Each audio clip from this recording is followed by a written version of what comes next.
Well, hello, and welcome again to the 2012fad.com. I will be your host for this evening. My name is Charlie Bluehawk.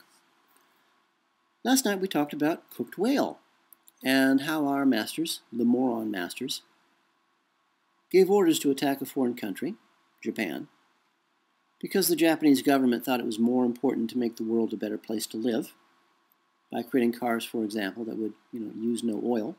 Oil being a natural byproduct of the natural function of the earth anyway, and not dinosaur bits. The Japanese government thought having a stable economy was a good idea, which means jobs for everyone.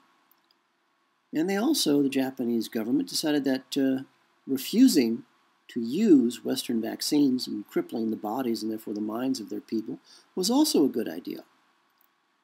And for their crimes, the United States government, owned by British corporations, which are in turn owned by the Crown of England, which is a privately owned corporation located in the City of London, and whose major shareholder is the Queen of England, the United States attacked the country of Japan with a weapon that causes earthquakes. And in causing earthquakes, the high-energy beams cook the waters around the fault lines. Fault lines have to be heated, because when you heat something, it expands, and because you are heating a tectonic plate, it's pressed up against another tectonic plate, and the only place you have to go at that point is up. Japan moved 6 feet, physically moved 6 feet in this attack. And those beams that are heating the tectonic plates, they're cooking full-grown whales alive in cold water.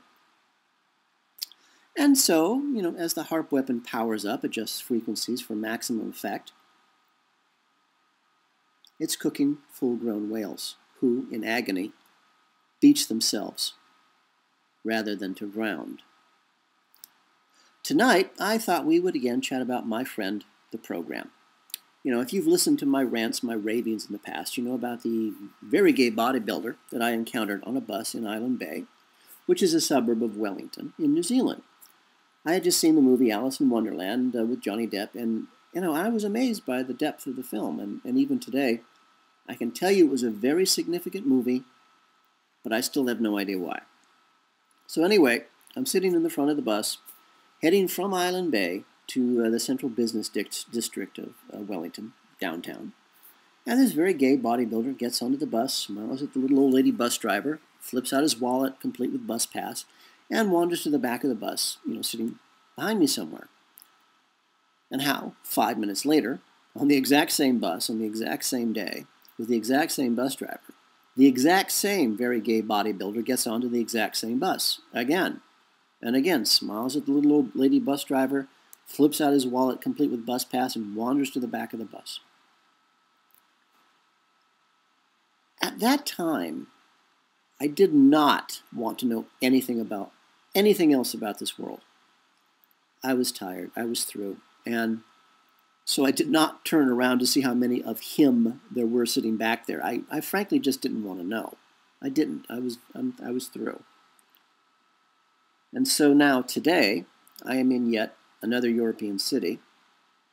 It's middle of March 2011, and just a few days ago, I had the exact same experience.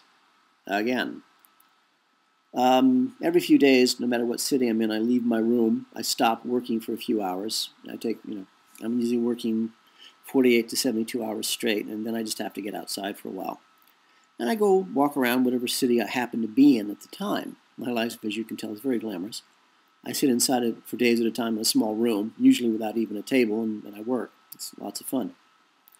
So anyway, I'm out for a walk, and there's this major boulevard that you cannot jaywalk across.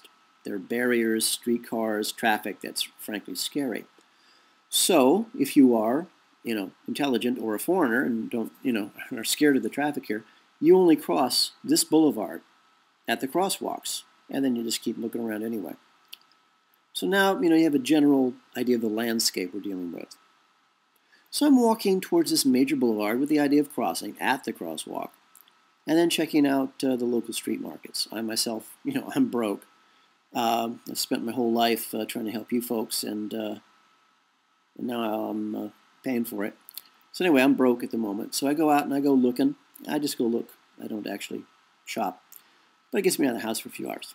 So anyway, I'm on my way to the Boulevard crosswalk, and I pass 4 Americans. That's not surprising. This is Europe. It's a touristy place. Lots of really cool things to do here. And there's people literally from all over the world. I like that. There are lots of different people from lots of different places, a lot of different cultures, and lots of different societies. When you have that kind of mix, it's very civilizing. And I'm very big into civilization at the moment. So anyway, there's 4 Americans. There's an Asian girl standing on the curb with one foot in the street, which is really a bad idea. And there's 4 of them. They're standing there, and they're about their mid-20s. One's a black man. There's the Asian girl with one foot in the street. There's one white guy and one white girl. And the Asian girl has out a blue folder with color inkjet printouts of the city, maps of the city. And they're arguing. They're having a great time deciding which way they need to go. And I just smile and walk on. I don't really think about it. So I go to the crosswalk. I cross with a light. I turn left, and I head up the hill towards the street market.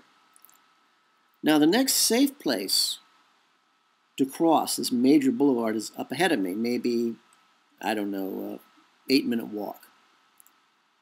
So, guess who I come across 5 minutes later, dead ahead of me on my side of the boulevard now? The same 4 Americans. And they're still standing in the same exact position. The Asian girl is, again, standing there with one foot off the sidewalk. She's standing in the street. They're in their mid-20s, one black girl, the Asian girl, one white guy, and one white girl. And just like she was 5 minutes before, the Asian girl has out a blue folder with color inkjet printouts of the city, maps. And they're still arguing which way to go. In fact, they're having the exact same argument. And they're still having a good time. This time, however, I do smile, because I'm over the shock of seeing people repeated right in front of my eyes. But this time, I actually stop. I turn around. I was actually going to keep walking, but changed my mind. I actually wanted to try something. So I went back to them. I asked them if they needed help. Actually, I just really wanted to see if they could react outside of their program, the i.e. we are lost and arguing thing. And the white girl answered that they were just fine. They had figured it all out, but they were enjoying arguing. And I don't know, I said something clever like, just remember we're Americans. Whoever shouts the loudest is always right. And I kept on walking. So now I'm ahead of them again, and we're all walking in the same direction. So just for fun, the next major crosswalk is up ahead.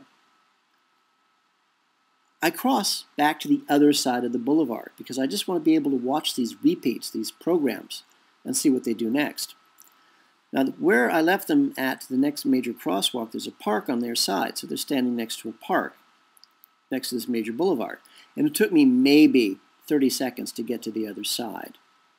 And when I look back around, they're gone. Okay, now it's Europe, and there are lots of fun little shops everywhere, but I had left them in front of a park. Now, there's a side street going up the hill past the park, but I could see, quite a ways up. They weren't there. So I looked back the way that we had all come. They could have gone back that way, but again, I could see for maybe half a mile. They were gone. So what? I don't know. I really don't know. You'll have to tell me. I don't know what this is all about. I bring this up for another reason, actually.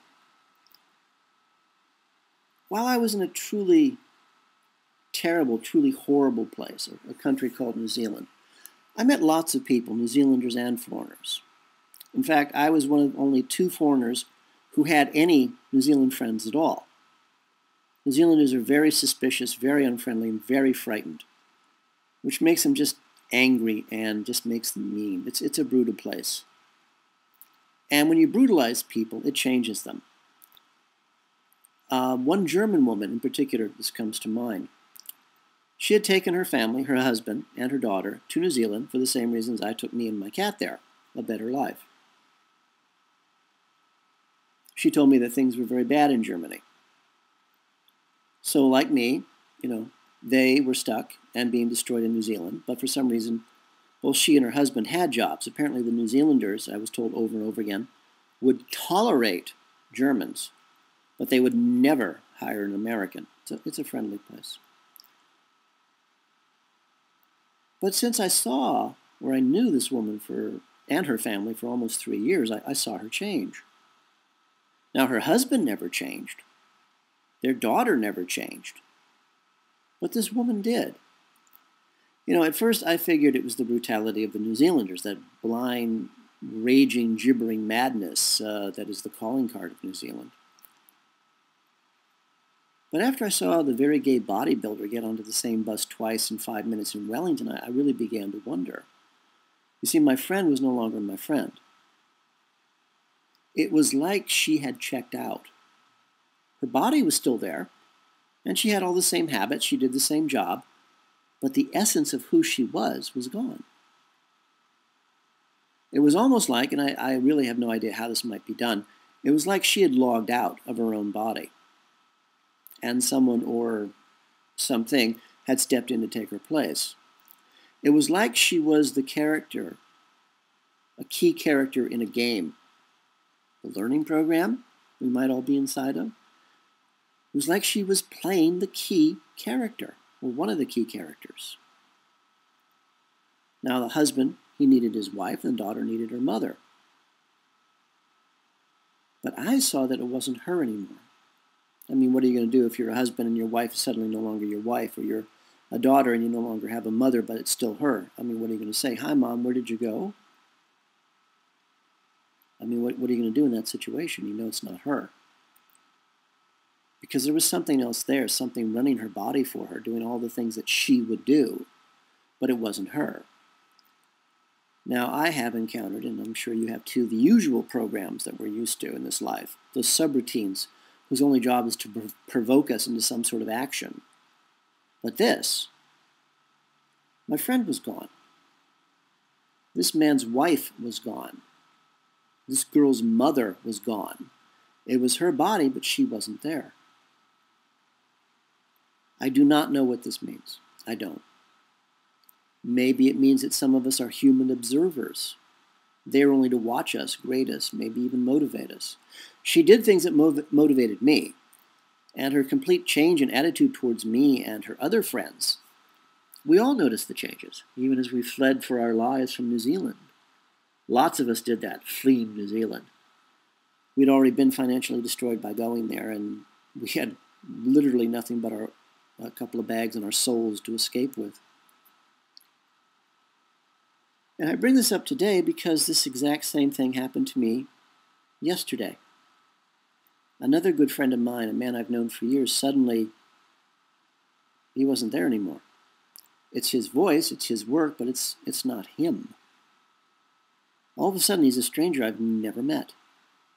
He's doing his job. He's doing it very well. He knows all the things he should know, but it's not him. It's like he's checked out. He's set his body on automatic, and the body's doing things he should do. But the soul is gone. He has no emotions, no feelings at all. I don't know who he is. And I miss my friend. But as you know, we have a plan, and it's called the Village, and we need cash to make it come true. And since this unprovoked, very cowardly attack on Japan by the U.S. government, our Western Moron Masters are making us run out of time here pretty quick. Now, the good news is that no matter what happens, 98% of this world, they're just cattle, and they'll never even notice, so we can keep working. So that's good news, at least. In the meantime, for all of us here at the 2012fad.com, this is Charlie Bluehawk, wishing you a really good day, and reminding you please keep at least one good thought.